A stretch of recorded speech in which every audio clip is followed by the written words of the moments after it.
ESPN's Week 7 Power Rankings, lessons we've learned from each team.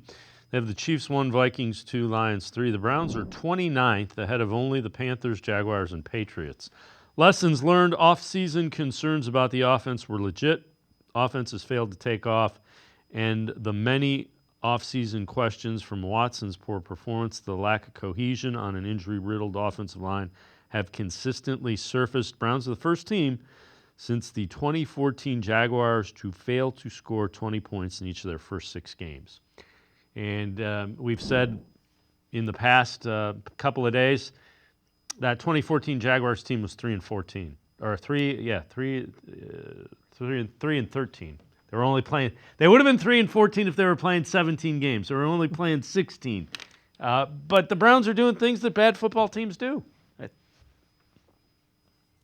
Yeah, I mean, talk about margin for error all the time in the NFL, how minimal it is. And when you have a unit that's underperforming, your margin for error gets slimmer. And when you look at, how poorly the offense is played, we talked about it. It's not just that the offense is played poorly. It's not even that it's in some ways played historically poorly.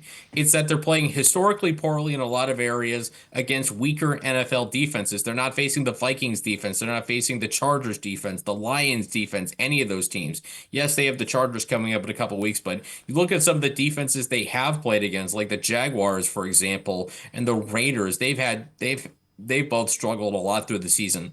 Browns haven't cracked 20 points against anybody they played this season.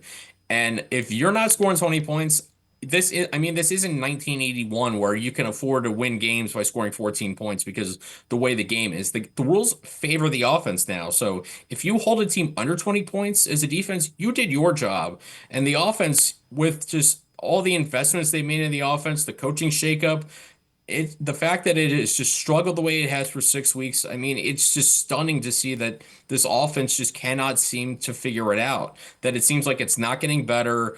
There's been issues on the offensive line when it comes to health. We talked about the issues with the receiving core with drops, and obviously now trading away Amari Cooper. The running game really just hasn't gotten going. Jerome Ford didn't practice again this week today with the hamstring issue they suffered against the Eagles. Nick Chubb could certainly be on a pitch count.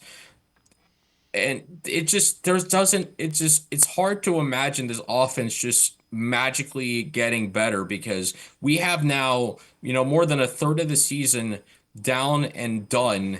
And really, we just have seen nothing on offense that tells you it's just going to get better on its own. Something has to change. But the question is, when is that change going to come?